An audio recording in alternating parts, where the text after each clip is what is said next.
നീയല്ലോ ഞങ്ങൾക്കുള്ള ദിവ്യ സമ്പത്തേശുവേ.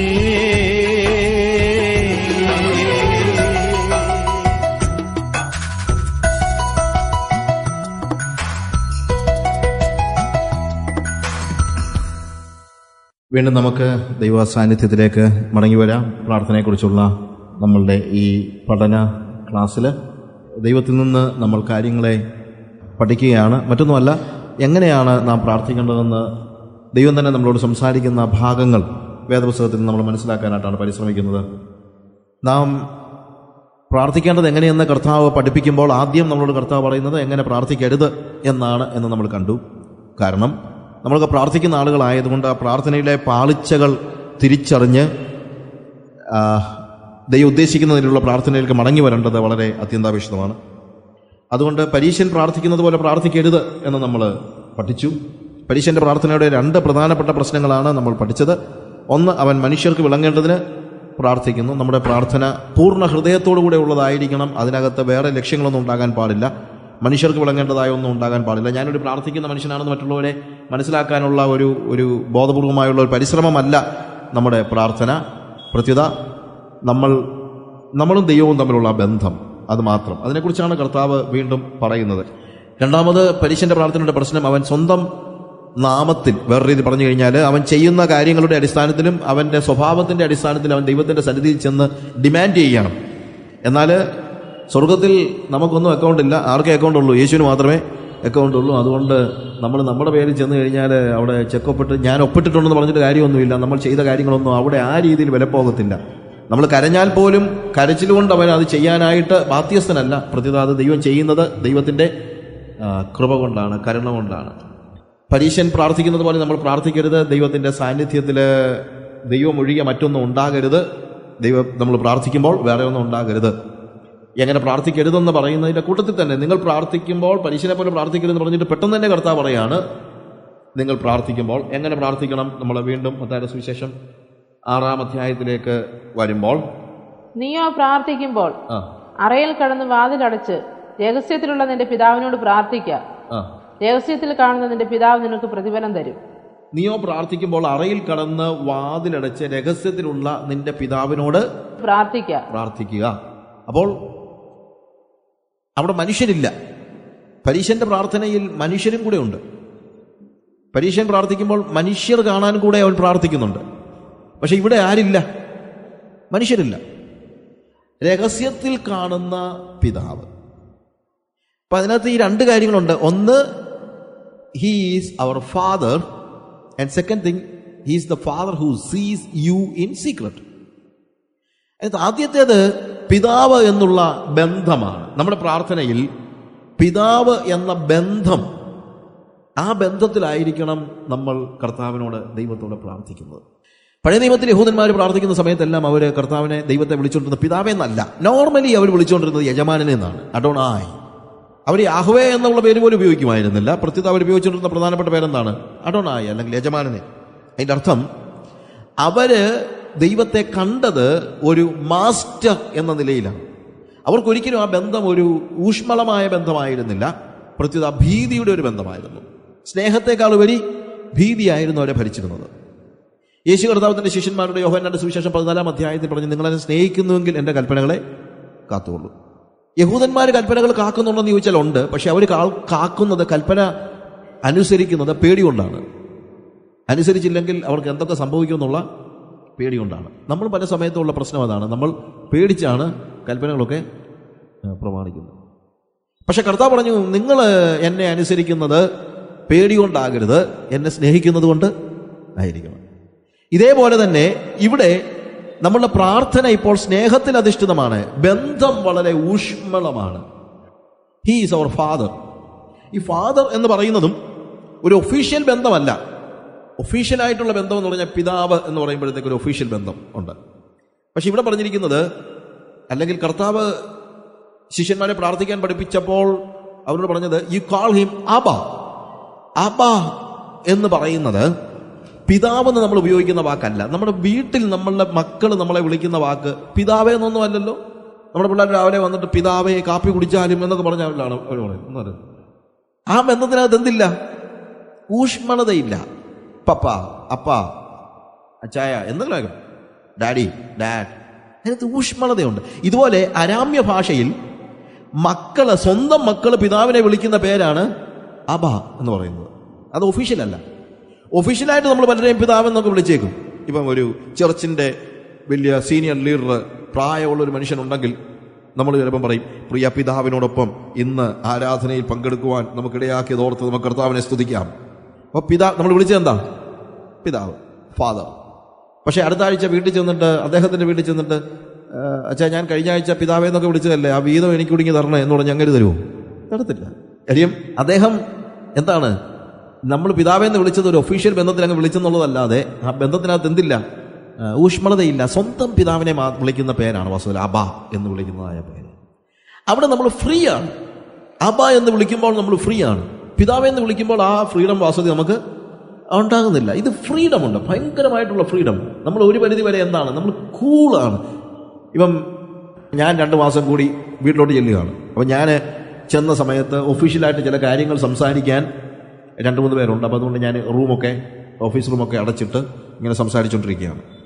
അപ്പോൾ ഇത് വലിയ ഒഫീഷ്യൽ കാര്യമൊക്കെ ആണെന്ന് അറിയാവുന്നത് കൊണ്ട് ഒരു പക്ഷേ ജെസ്സി കയറി വരുന്നതും എന്താ കഥകിനൊക്കെ കൊട്ടി ഞാൻ കയറി വരട്ടെ എന്ന് വെച്ച് കാര്യം ജെസ്സിക്കറിയാം എന്താ വളരെ ഒഫീഷ്യലായിട്ടുള്ള ചില കാര്യങ്ങളൊക്കെ സംസാരിക്കും. ഗവൺമെൻറ്റിൻ്റെ ആരെങ്കിലും ഒക്കെ ആണെന്ന് വെച്ചു.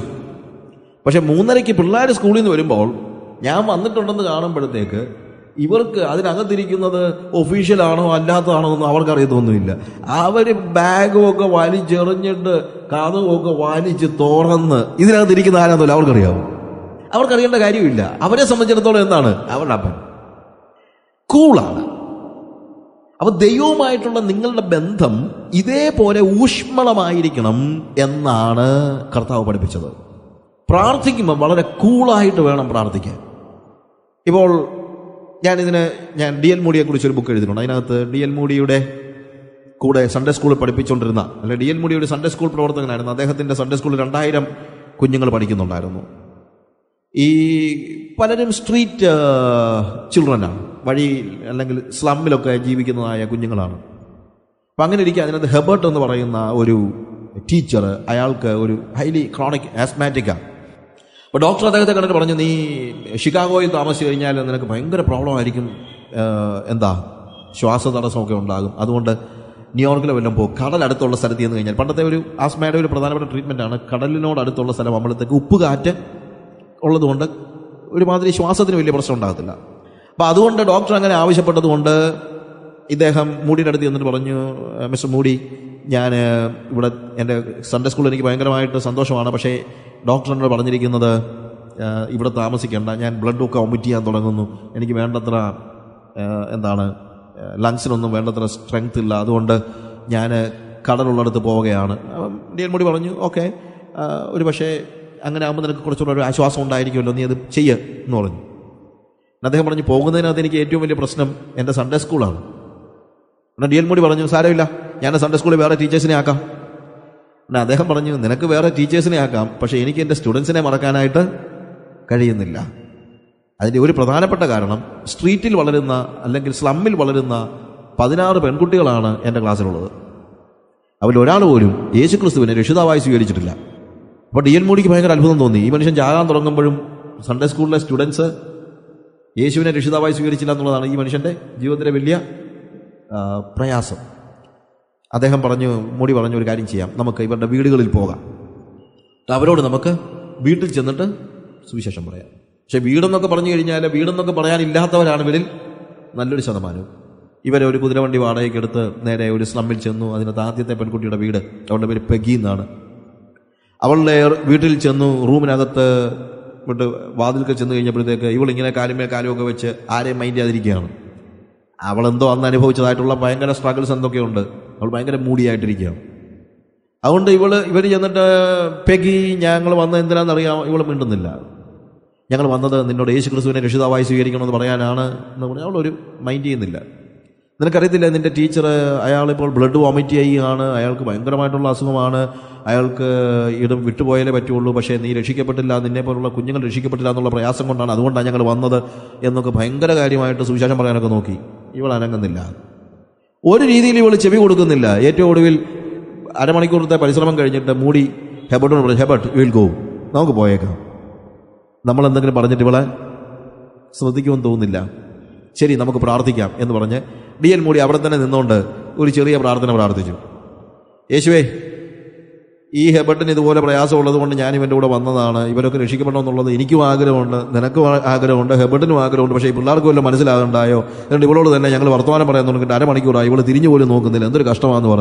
നീ എന്തുവരും ചെയ്യുക, യേശുവിൻ്റെ നാമത്തിൽ തന്നെ ആമീൻ.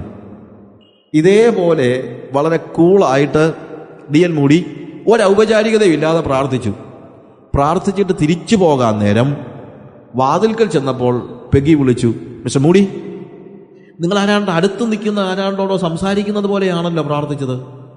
എന്നെ മൂടി പറഞ്ഞു, അടുത്ത് നിൽക്കുന്ന ആരാണ്ടോടെ എന്നതുപോലെ അല്ല പെഗി, ഞാൻ പ്രാർത്ഥിച്ചത് അടുത്ത് നിൽക്കുന്ന യേശുവിനോടാണ്. He is so close to me, I talk to him.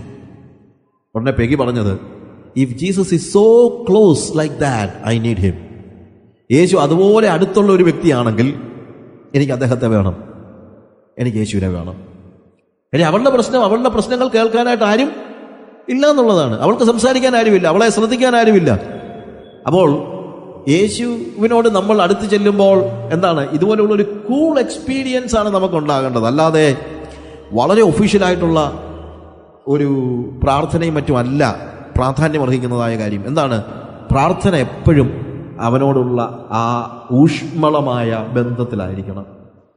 വളരെ ക്ലിയർ ആയിട്ടുള്ള, വളരെ സ്നേഹമുള്ള, അല്ലെങ്കിൽ നമ്മളുടെ വാക്കുകളെ കേൾക്കുന്ന ഒരു ദൈവം എന്നുള്ള ഒരു വലിയ ബോധ്യം നമുക്കുണ്ടാകണം. ഞാൻ ഇതുപോലെ ഒരു സ്റ്റോറി, ഡോക്ടർ വെതർഹെഡ് എന്ന് പറയുന്ന ഒരു പാസ്റ്റർ, അദ്ദേഹത്തിൻ്റെ ചർച്ചിലെ ഒരു കാര്യം പറയും. അദ്ദേഹം ഒരു പാരിഷിൽ നിന്ന് മറ്റൊരു പാരിഷിലേക്ക് സ്ഥലം മാറി ചെന്ന് അവിടുത്തെ ഭവന സന്ദർശനം, പല വീടുകളിൽ ഇങ്ങനെ കയറി ഇറങ്ങിയ കൂട്ടത്തിൽ ഡൊണാൾഡ് എന്ന് പറയുന്ന ഒരു വ്യക്തിയുടെ വീട്ടിൽ ചെന്നു. ഈ വ്യക്തി ഒരു ടോട്ടലി പാരലൈസ്ഡ് ആണ്, 1-to-1 അറ്റൻഷൻ വേണ്ടത്തക്ക രീതിയിൽ ടോട്ടലി പാരലൈസ്ഡ് ആണ്. അപ്പോൾ ഡോക്ടർ വെതർഹെഡ് റൂമിൽ ചെന്ന് കഴിഞ്ഞപ്പോൾ ഭാര്യ മരിച്ചുപോയി, മോളാണ് ഈ ഡൊണാൾഡിനെ നോക്കുന്നത്. അടുത്ത് ചെന്ന് കഴിഞ്ഞപ്പോൾ ഒരു കസേര തലയ്ക്കടുത്ത്, അല്ലെങ്കിൽ കട്ടിലിൻ്റെ തലയുടെ ഭാഗത്ത് ഒരു കസേര അവിടെ ഇട്ടിട്ടുണ്ട്. അപ്പം ഡോക്ടർ വെതർഹെഡ് ചിന്തിച്ചു, ആരെങ്കിലും ഇപ്പം വന്ന് സംസാരിച്ചിട്ടൊക്കെ പോയതായിരിക്കും എന്ന് വെച്ച് അദ്ദേഹം ചോദിച്ചു, നിനക്ക് ഗസ്റ്റ് ഉണ്ടായിരുന്നോ? ഡൊണാൾഡ് പറഞ്ഞു, ഇല്ല പാസ്റ്റർ. പിന്നെ ഈ കസേര? ഉടനെ അദ്ദേഹം ആ കസേരയുടെ സ്റ്റോറി പറഞ്ഞു. ഈ കസേര ഞാൻ എപ്പോഴും ഇവിടെ സൂക്ഷിക്കുന്നതാണ്. അതെന്തിനാ? അദ്ദേഹം പറഞ്ഞു, അതൊരു സ്റ്റോറിയാണ്. ഞാൻ ചെറുപ്പമായിരുന്ന സമയത്ത് പ്രാർത്ഥിക്കാനായിട്ട് ഞാൻ ഒത്തിരി പരിശ്രമിക്കും, മുട്ടുമേ നിന്നൊക്കെ പ്രാർത്ഥിക്കും, പക്ഷേ കുറച്ച് കഴിയുമ്പോൾ ഉറങ്ങി പോകും. അങ്ങനെ എന്നും ഇങ്ങനെ പ്രാർത്ഥിക്കാൻ നോക്കി ഒരിക്കൽ പോലും എനിക്ക് പ്രാർത്ഥിക്കാൻ പറ്റില്ല. അപ്പം ഞാൻ എൻ്റെ പാസ്റ്ററോട് ചെന്നിട്ട് പറഞ്ഞു, പാസ്റ്ററെ, ഞാൻ പ്രാർത്ഥിക്കാനായിട്ട് വളരെ ആഗ്രഹത്തോടു കൂടെ എഴുന്നേറ്റിരിക്കും, മുട്ടുമേ നിൽക്കും, പക്ഷേ എങ്ങനെ ഇരുന്ന് കഴിഞ്ഞാലും ഞാൻ ഉറങ്ങിപ്പോകും. അതുകൊണ്ട് ഞാൻ എന്താ ചെയ്യുന്നത്? എനിക്ക് പ്രാർത്ഥിക്കണമെന്ന് ആഗ്രഹമുണ്ട്, പക്ഷേ പ്രാർത്ഥിക്കാൻ പറ്റുന്നില്ല എന്ന് പറഞ്ഞപ്പോൾ ആ പാസ്റ്റർ പറഞ്ഞു, നീ അങ്ങനെ ഒഫീഷ്യലായിട്ട് വലിയ മുട്ടുമേലൊന്നും നിന്ന് പ്രാർത്ഥിക്കേണ്ട, നീ ഒരു കസേര എടുത്തിട്ടുണ്ട്, നിന്റെ ഓപ്പോസിറ്റായിട്ടിട്, അവിടെ യേശു ഇരിപ്പുണ്ടെന്ന് അങ്ങ് ചിന്തിക്കുകയല്ല, അവിടെ യേശു വന്നിരിക്കും. നീ യേശുവിനോട് സംസാരിച്ചാൽ മതി, നീ വലിയ വലിയ കാര്യങ്ങളൊന്നും പറയണ്ട, നിനക്ക് എന്തൊക്കെയാണ് ദൈവത്തോട് പറയാനുള്ളത് അതൊക്കെ പറ. അങ്ങനെ ഞാൻ ചെറുപ്പമായിരുന്ന സമയത്ത് ഒരു കസേര എൻ്റെ മുമ്പിലിട്ട് യേശു അവിടെ ഇരിപ്പുണ്ട് എന്നുള്ള ബോധ്യത്തോടു കൂടെ ഞാൻ യേശുവിനോട് സംസാരിക്കാൻ തുടങ്ങി. അങ്ങനെയാണ് ഞാൻ എപ്പോഴും പ്രാർത്ഥിച്ചുകൊണ്ടിരുന്നത്. പക്ഷേ ഞാനിപ്പോൾ കംപ്ലീറ്റ്ലി പാരലൈസ്ഡാണ്. ഞാൻ എപ്പോഴും ഈ കസേര എൻ്റെ തലയുടെ അടുത്ത് തന്നെ ഇട്ട് ഞാൻ യേശുവുമായിട്ട് സംസാരിച്ചുകൊണ്ടിരിക്കുന്നു. ആ മനുഷ്യൻ വളരെ പ്രത്യാശയുള്ള മനുഷ്യൻ ആയിട്ട് അവിടെ പാരലൈസ്ഡായിട്ട് ഉള്ള സമയത്തും യാതൊരു പരാതികളുമില്ലാതെ കഴിയുന്നു. 3 വർഷം അദ്ദേഹം അവിടെ പാരീഷിൽ പാസ്റ്ററായിരുന്നു. അതിനുശേഷം ഡോക്ടർ വെതർഹെഡ് വേറൊരു ചർച്ചിലേക്ക് മാറിപ്പോയി. പിന്നീട് ഒരിക്കൽ അദ്ദേഹം പറഞ്ഞു, ഈ ഡൊണാൾഡ് മരിച്ചുപോയി, അദ്ദേഹത്തിന് അന്ന് വരാൻ പറ്റിയില്ല. കുറേ നാളുകൾക്ക് ശേഷം വീണ്ടും ഈ പാസ്റ്റർ വന്ന് ഭവനം സന്ദർശിച്ചപ്പോൾ മോള് പിതാവിൻ്റെ മരണസമയത്തെക്കുറിച്ച് പറഞ്ഞു. അവൾ പറഞ്ഞു, പാസ്റ്റർ, ഞാൻ അത്യാവശ്യമായ ചില സാധനങ്ങൾ വാങ്ങിക്കാൻ പുറത്തേക്ക് പോയതാണ്, തിരിച്ചു വന്നപ്പോൾ ഡാഡി ആ കസേരയിൽ കൈവച്ച് മരിച്ചു കിടക്കുന്നതാണ് കണ്ടത്. ഉടനെ ഡോക്ടർ വെതർഹെഡ് അതിനെക്കുറിച്ച് പറഞ്ഞിരിക്കുന്നത്, എന്ത് സംഭവിച്ചുവെന്ന് എനിക്ക് തീർച്ചയായും അറിയാം. അദ്ദേഹം തൻ്റെ കരങ്ങളെ യേശുവിൻ്റെ മടിയിലേക്ക് ഏൽപ്പിച്ചുകൊണ്ട് തൻ്റെ ജീവൻ വെടിഞ്ഞു. എത്ര കൂളായിട്ടുള്ള ബന്ധമാണ് അവൻ്റെ സംസാരം. ആ രീതിയിൽ യേശുവിനെ കണ്ടുകൊണ്ട് സംസാരിക്കുന്നതാണ് വാസ്തവത്തിൽ പ്രാർത്ഥന എന്ന് പറയുന്നത്. നീയല്ലോ ഞങ്ങൾക്കുള്ള ദിവ്യ സമ്പത്തേശുവേ, നീയല്ലാതില്ല ഭൂവിൽ ആഗ്രഹിപ്പാനാരുമേ, നീയല്ലാതില്ല ഭൂവിൽ ആഗ്രഹിപ്പാനാരുമേ. നീയല്ലോ ഞങ്ങൾക്കുള്ള ദിവ്യസമ്പത്തേശുവേ. നീയല്ലോ ഞങ്ങൾക്കായി മന്നിടത്തിൽ വന്നതും നീചരാം ഞങ്ങളുടെ പാപമെല്ലാം ഏറ്റതും. നീചരാം ഞങ്ങളുടെ പാപമെല്ലാം ഏറ്റതും. നീയല്ലോ ഞങ്ങൾക്കുള്ള ദിവ്യസമ്പത്തേശുവേ.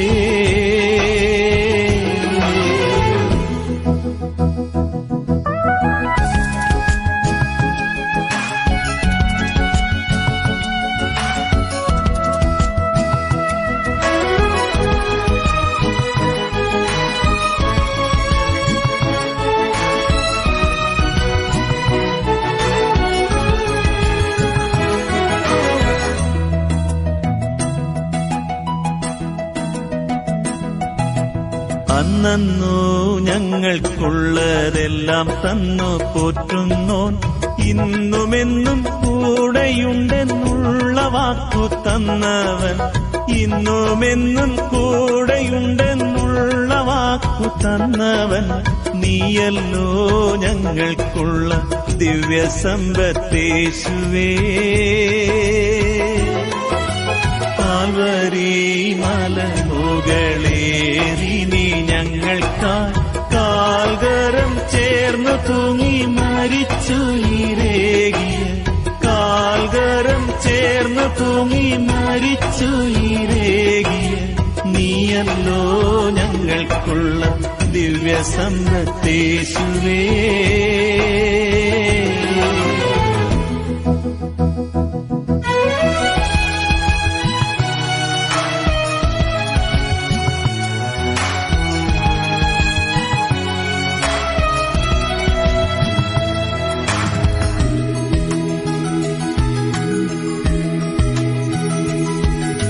ശത്രുവിന്നഗ്നിയസ്ത്രം ശക്തിയോടെ എതിർക്കുന്ന മാത്രയിൽ ജയം തന്നു കാത്തു സൂക്ഷിച്ചിടുന്ന.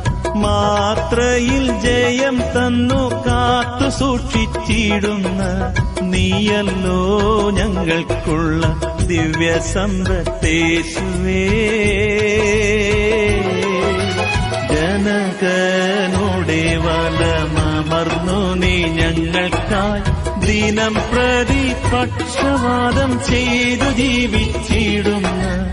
ദിനം പ്രതി പക്ഷവാദം ചെയ്തു ജീവിച്ചിടുന്ന. നീയല്ലോ ഞങ്ങൾക്കുള്ള ദിവ്യസമ്പത്തേശുവേ.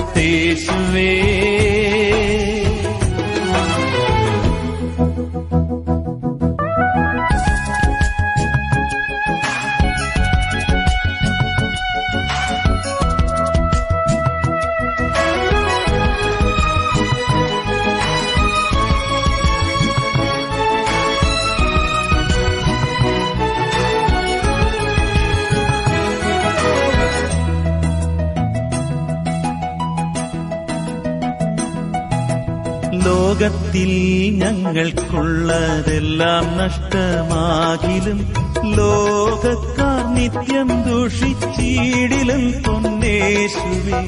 ലോകക്കാർ നിത്യം ദൂഷിച്ചിടിലും പൊന്നേശുവേ. നീയല്ലോ ഞങ്ങൾക്കുള്ള ദിവ്യസമ്പത്തേശുവേ. നിത്യജീവമൊഴികൾ നിന്നിലുണ്ട് പരനെ.